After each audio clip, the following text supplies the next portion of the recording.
लोकसभा में लंबी बहस के बाद आखिरकार मोदी सरकार को बड़ी सफलता हाथ लगी है। लोकसभा में वक्फ संशोधन बिल पास हो गया।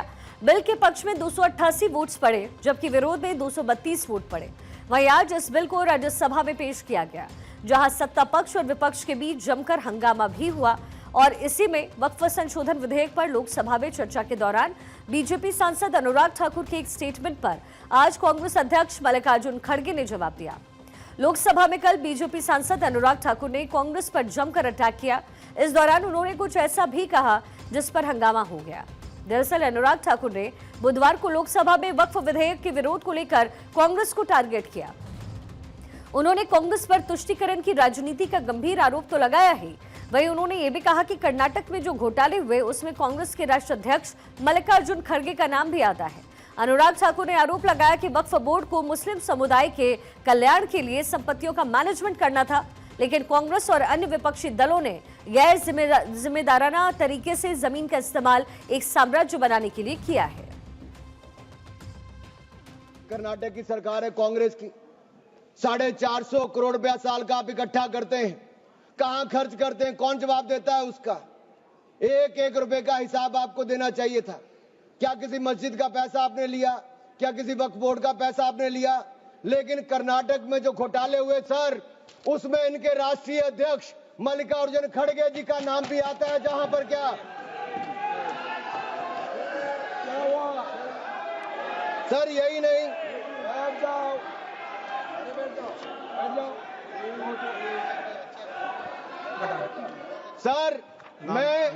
सर मैं इसको माननीय नहीं सर, मैं सबूत के रूप में सर मैं लाया हूं सब कुछ। मैं बोल दिया सर, ऐसा गिवन द डिसीजन निर्णय दे दिया बस। प्लीज सर, नाम नहीं लेता सर, मैं नाम वापस ले लेता हूं सर। बड़ी मुश्किल से परिवार के बाहर सर इसमें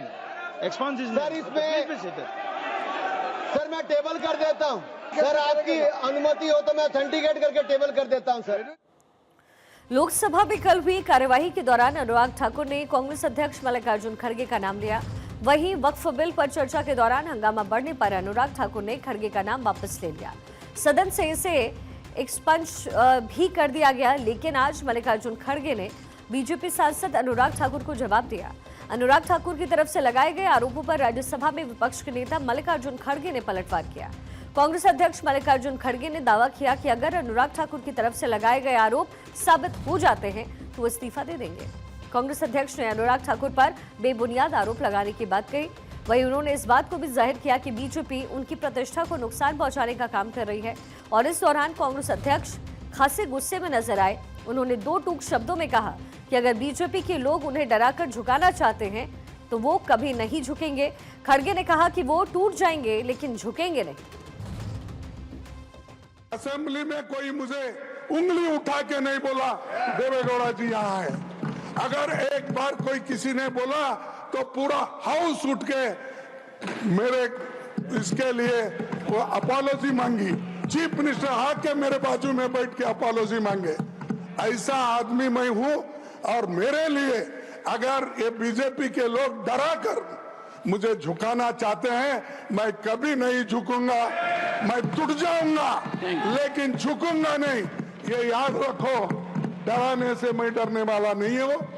और एक इंच भी अगर जगह मैंने अगर किसी की ली, अरे मैंने तो उस एरिया से आता हूं साहब, जिस एरिया में मुझे एक सेगमेंट में मुस्लिम के 1,20,000 वोट मुझे मिलते हैं। 1,20,000 एक ही सेगमेंट से। और मुझे ये लगा था, और वो ठाकुर को जरा आप बुद्धि बोलिए, नहीं तो हाँ। अरे अनुराग ठाकुर भाई जात में बोलता। Please, sir, you have made your points. No, this is very. Sir, I condemn it. So I want your protection. Yes. I want your protection. Yes, he should apologize. I would. On behalf of him, the leader of the house should apologize. वक्फ पर कल लोकसभा में तो आज राज्यसभा में जमकर हंगामा हुआ है। दूसरी ओर केंद्रीय मंत्री किरेन रिजिजू ने राज्यसभा में भी इस बिल को पेश करते हुए चर्चा की। किरेन रिजिजू ने विपक्ष को इस बिल को सपोर्ट करने की अपील की। वहीं रिजिजू ने बिल को लेकर के राज्यसभा में विस्तृत इन्फॉर्मेशन दी। रिजिजू ने बताया है कि कानून लागू हो जाने के बाद जिन मामलों में कोई विवाद नहीं है उनमें कोई दखल नहीं दिया जा सकता। इसके साथ ही उन्होंने पुराने बिल के लूप होल के बारे में भी इन्फॉर्मेशन दी। किरेन रिजिजू ने कहा कि इससे पहले वक्फ के मामलों में कोर्ट में सुनवाई नहीं होती थी, लेकिन अब विवादित मामलों में कोर्ट में सुनवाई हो पाएगी। एक इंपॉर्टेंट हमने प्रावधान रखा है, राइट टू अपील। इसमें कई लोगों ने डिस्प्यूट भी किया है, मैं क्लियर करना चाहता हूं।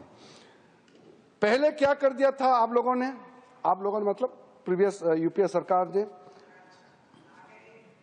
राइट टू अपील अगर ट्राइब्यूनल से आपको निजात नहीं मिल रहा है, ट्राइब्यूनल में आपका सुनवाई नहीं हो पाया, तो आप कोर्ट नहीं जा सकते हैं।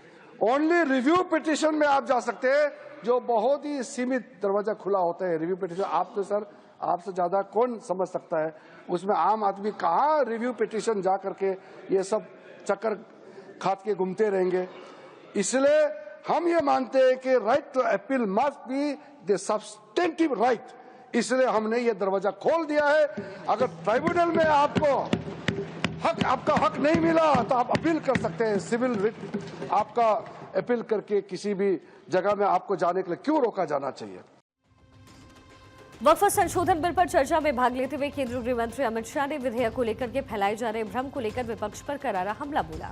गृह मंत्री अमित शाह ने यह साफ किया है कि इस बिल को लेकर के सिर्फ डिस्प्यूट इतना ही नहीं है, अगर ट्रिब्यूनल के फैसले से कोई असंतुष्ट है तो अब कोर्ट का दरवाजा भी खटखटा सकता है।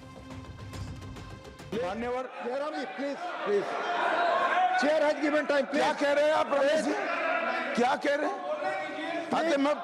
मैं मान्यवर प्लीज मान्यवर बोलो। जो डिस्प्यूट है वो इतना ही है कि अगर ट्रिब्यूनल के फैसले से कोई असंतुष्ट है तो ये भूमि का मामला है, इस पर सिविल सूट होना चाहिए। सिविल सूट में अधिकारों के बहुत वाइड रेंज होती है।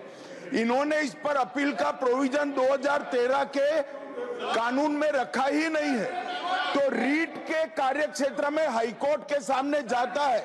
रीट का कार्य क्षेत्र बहुत संकरा होता है, तो जो ट्रिब्यूनल का फैसला होता है वो फाइनल होने के चांसेस 99% हो जाते हैं। जिनकी भूमि है इसका अधिकार जाता रहता है। मान्यवर एक गलतफहमी फैला रहे हैं। राज्यसभा में हुई चर्चा में केंद्रीय मंत्री जेपी नड्डा ने भी चर्चा में हिस्सा लिया।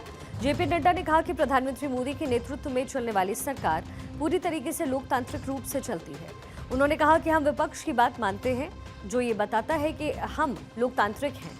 जेपी नड्डा बोले कि सदन में बात तर्क पर होगी, कुतर्क पर नहीं। जेपी नड्डा ने आरोप लगाया है कि पुराने वक्फ कानून में मुस्लिम भाइयों के साथ बहुत गलत हुआ, जमीन माफिया ने बहुत मलाई खाई है।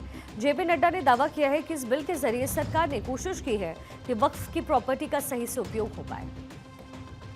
प्रधानमंत्री मोदी जी के नेतृत्व में चलने वाली सरकार पूरी तरीके से डेमोक्रेटिक नॉर्म्स को फॉलो करके आगे बढ़ रही है।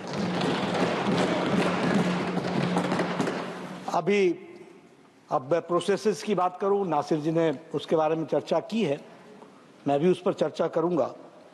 लेकिन जॉइंट पार्लियामेंट्री कमेटी आपने कहा, हमने जॉइंट पार्लियामेंट्री कमेटी बनाई 2013 में। इसी वक्फ बिल की बात को जब जॉइंट पार्लियामेंट्री कमेटी बनी थी तो उसमें सिर्फ 13 सदस्य थे, और नरेंद्र मोदी जी की सरकार में जो जॉइंट पार्लियामेंट्री कमेटी बनी उसमें 31 सदस्य थे, 31, जस्ट 1 3 and 3 1। आप समझ सकते हैं कि डेमोक्रेटिक नॉर्म्स को फॉलो करने के और क्या पैमाने हो सकते हैं, क्या मापदंड हो सकता है। सिर्फ यही कि आपकी बात मान ले तभी हम डेमोक्रेटिक हैं। वाद विवाद तर्क पर होगा या कुतर्क पर होगा या जबरदस्ती होगा। विपक्ष लगातार वक्फ संशोधन बिल को लेकर के सरकार पर हमलावर है। बिल लोकसभा में पास हो गया है और अब राज्यसभा में भी सरकार के सामने इसे पास कराने की चुनौती है। वहीं बिल को लेकर के सरकार और विपक्ष के बीच जमकर खींचतान जारी है। शिवसेना उद्धव गुट के सांसद संजय राउत ने वक्फ संशोधन बिल को लोगों का ध्यान भटकाने वाला बताया। संजय राउत ने केंद्र सरकार पर हमला बोलते हुए कहा कि बीजेपी वाले अब मुस्लिमों की तारीफ कर रहे हैं। ऐसा लगता है कि जिन्ना की आत्मा इन लोगों में घुस गई है। दोनों सदनों में गरीब मुसलमानों की बहुत चिंता हो रही है। अचानक इतनी चिंता हो रही है कि मुझे डर लगने लगा है, और मुसलमान भी डरे, हिंदू भी डरे कि इतनी चिंता गरीब मुसलमानों की क्यों हो रही है।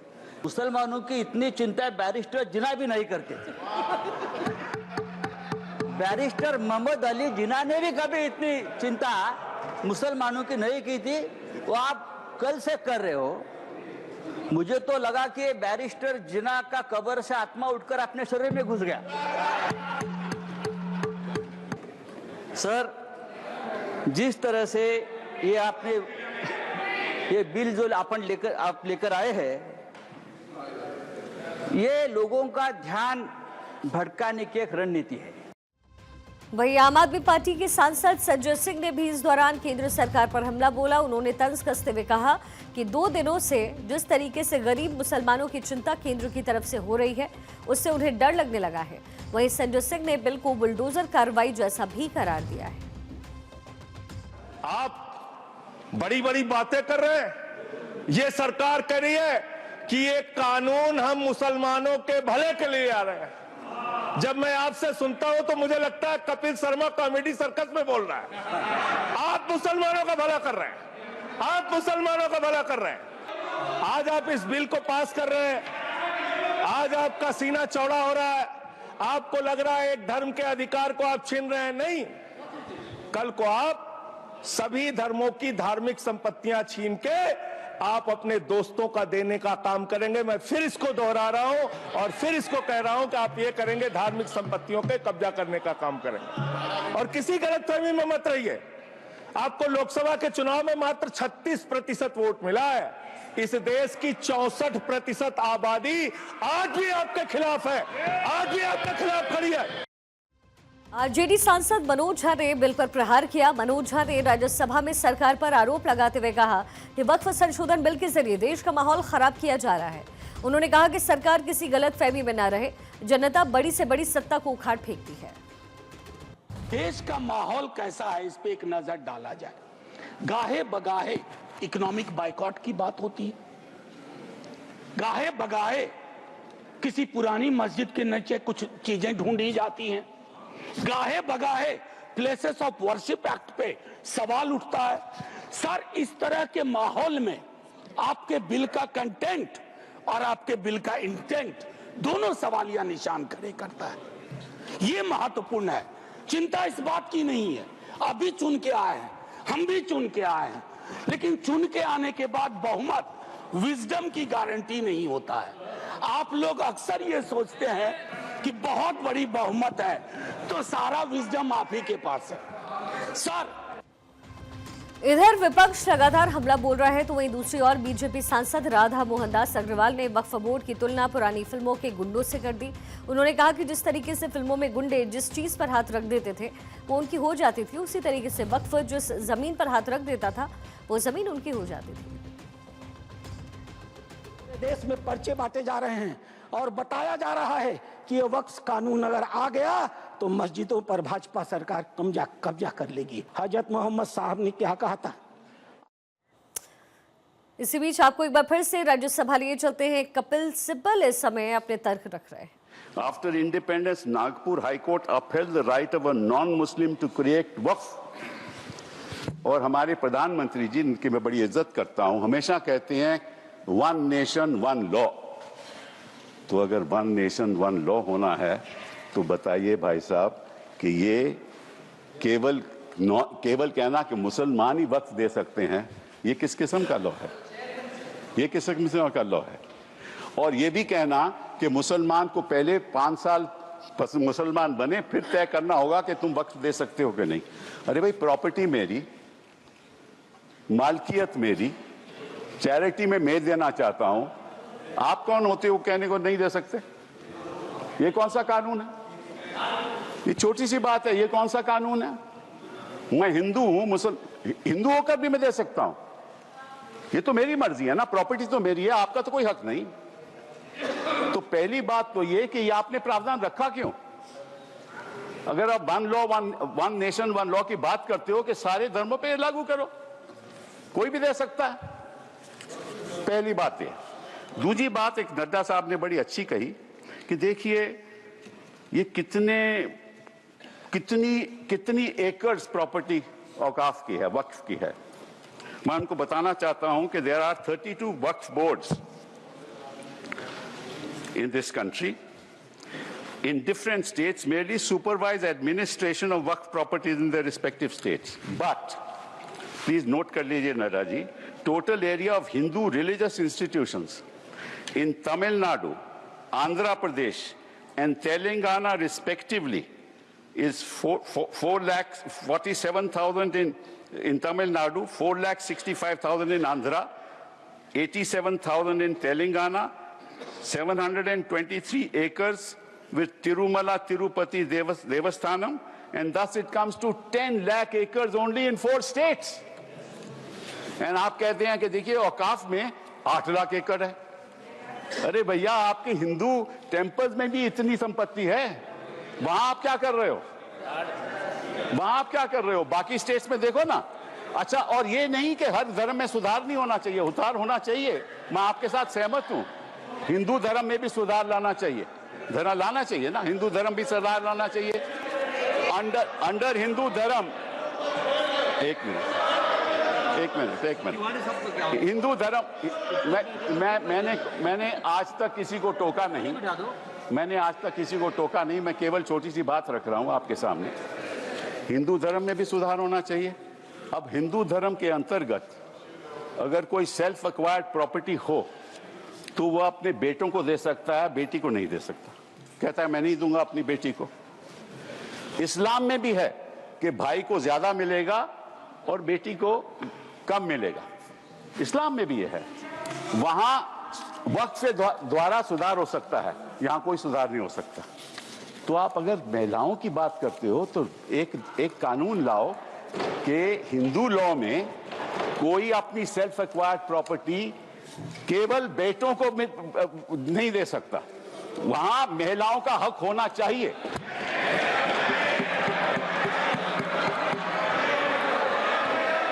और आप हमें ये आश्वासन दो,